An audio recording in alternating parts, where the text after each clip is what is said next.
Congratulations on being AFC Offensive Player of the Week, but I guess we don't really kind of, it's stuff that kind of. It is what it is.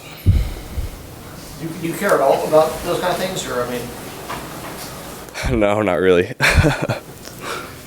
What does that say where your offense is right now and the ability to make so much progress in the last 6 weeks? Yeah, we've been playing great. Our guys work really hard to put on good performances every Sunday, and it's been showing up on film, and we're excited about where we're at. Big one this week. Another division game that we got to go and put our best foot forward. Why do you think Cleveland's kind of done so well defensively against you guys the last 2 times you guys have played, excluding that week? They got really good players. We haven't executed up to our ability, so we're going to have to execute the game plan to the best of our ability and move the ball, put points on the board, and keep their offense off the field. Is there anything that they do uniquely that maybe other teams don't? I mean, that maybe why you all struggle the way that you all have? Well, they have Myles Garrett. That's different from everybody else. I think you've only thrown 5 red zone interceptions. I think 3 of them are against Cleveland. Anything? Is it a scheme? Is that a scheme thing? Was that just? No, it's just me not doing my job. It's only against that team. It seems that way. What's that like, as you know, kind of the history of the games since you've been here, and kind of what's that prep like going into this week for you? Did anything change at all or no? No, not really. I mean, you look at all the games we've played against them. Until last game, we really moved the ball really well. We've just had some key turnovers and some bad spots that have limited our ability to win those games. And so we got to take care of the ball, execute, run the ball well, and take our opportunities when they come. With the way their team is constructed, how much does game script matter? I know it matters every week. Yeah. Against them. Like you said, it matters every week. We try to put our favorite plays in the game plan in that early script until the defense shows us something different. And I think for the most part this year we've been pretty good in the first, second quarter since the beginning of the year. So that's credit to the coaching staff for putting together a good game plan. Along those lines, Joe, last year you talked a lot about figuring out the game in the first quarter of a game and then making adjustments from there. Has that stayed the same this year, or is it a little bit different? That kind of depends on the game. For the most part, that's true.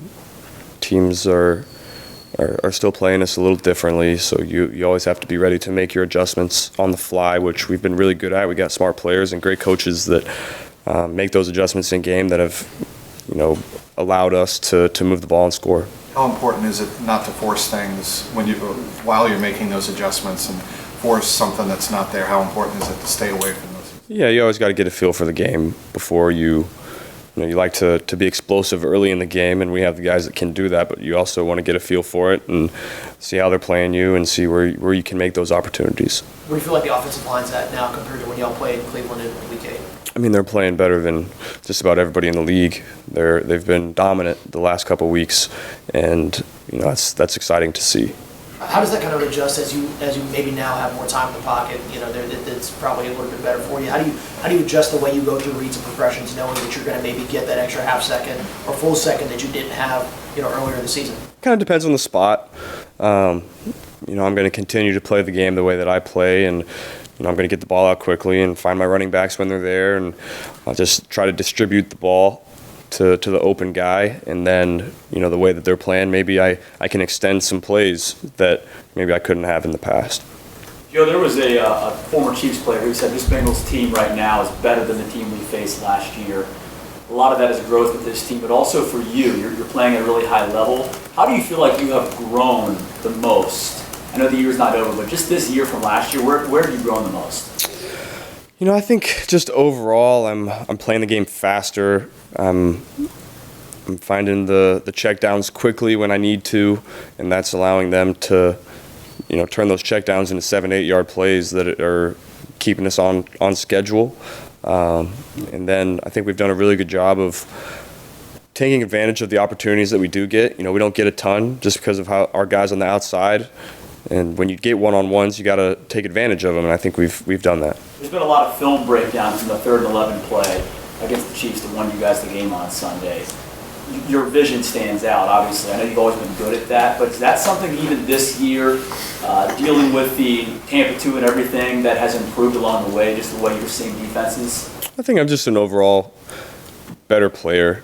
I really like the way that my legs are coming along. I think that's added a part to my game that maybe I didn't have last year coming off that injury, and so I'm excited about that. And I'm just seeing the field really well right now, preparing the way I need to prepare to put my best foot forward on Sundays. Zach was saying that you go for the throw. He was describing it. Where does that come from? That kind of that killer instinct. Go for the throw, go for it, and not wait. I don't know. I think a big part of it is preparing throughout the week, and another big part is having the utmost faith in my guys and my teammates to make plays in those spots. As a quarterback, you have to have trust in your guys to make big plays down the stretch, and we have the guys that are able to make those plays to win us games. On that play, it looked like the route was kind of like a cross, a slant cross. I mean, you like first window, waited, guys bearing down on you on a T twist, and then you make a perfect throw. How do you make those decisions? Don't do it now, you got to wait, do it again. I mean, and throw it like that. It's crazy. Well, it's 3rd and 11. You got to wait for him a little bit to get down the field when you're running a slant, because if you hit that first, the first window was a little muddy, and if you throw it in that first window, you might not get the first down. So you might have to. I felt like I had to hold it for just an extra tick to try to let him get down the field and clear that first window, and trust T to make the play in a contested situation. For Sunday's game in particular, do you feel like it's especially important for you guys to get out to a lead, given how, I know recently you guys have been able to win even when you're not leading at the beginning of the game, but just based off how this game went last time when you guys were down a little bit and weren't really ever able to come back in? Yeah, you against this team, you can't get behind early because they run the ball so well. They have such good pass rushers. That's really where they want to be. So you have to score points early. You have to move the ball and keep their offense on the sideline early because they run the ball so well. Is there anything that maybe mentally a win against Cleveland gives you all that maybe other teams don't, given how the series has gone recently for you all? Well, it's a big division game. Division games are always like that. So they're always a little more intense.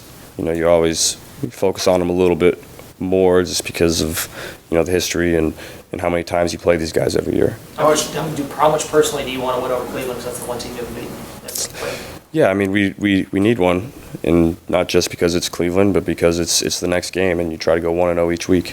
What has it meant to you to have Samaje back there? Now maybe Joe comes back this week. You have both of them back there. What has Samaje meant to the offense and to you? He's been unbelievable for us.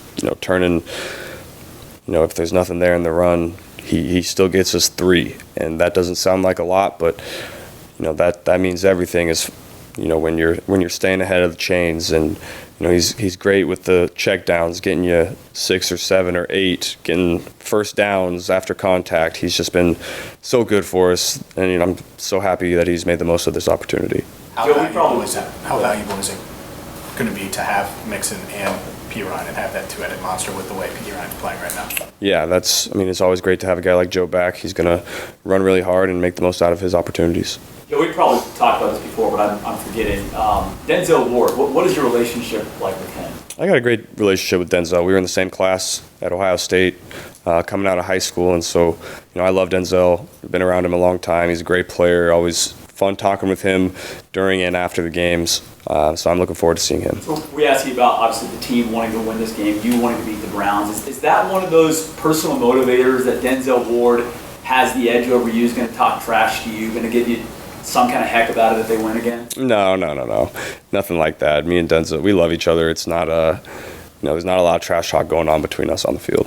Just like your comment about Myles Garrett, you faced probably, I don't know how many top edge rushers you faced at this point in your career. You've seen Aaron Donald, TJ Watt. Would you say Myles Garrett is toughest matchup for you? He just presents so many problems to you because he can win at the line of scrimmage. He can win late. He's fast off the ball. He's just so disruptive in everything that he does. He's a great player. Your numbers have been terrific in the red zone. Is that one of the spots where you've improved, not just having the snaps and just learning? And what is it maybe you took from last year to this year about the red zone?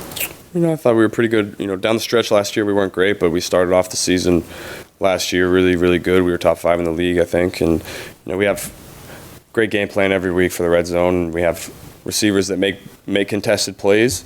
And that's what you need in the red zone. You need guys that are going to, go get the ball in tight, contested situations. Could this game be a lot like last week's game? Both teams had the ball 8 possessions, 1 each in the first quarter. It's like you have a sense of urgency to score. You guys scored on 5 or 8 possessions. The way they run it and eat the clock up and stuff, do you go into the game thinking, I may not have that many possessions, we got to capitalize? Yeah, the way teams play us on defense, we've been having to really move the ball down the field in 10, 12 play drives, and that limits your possessions in a game. So you have to make the most out of every single one that you have.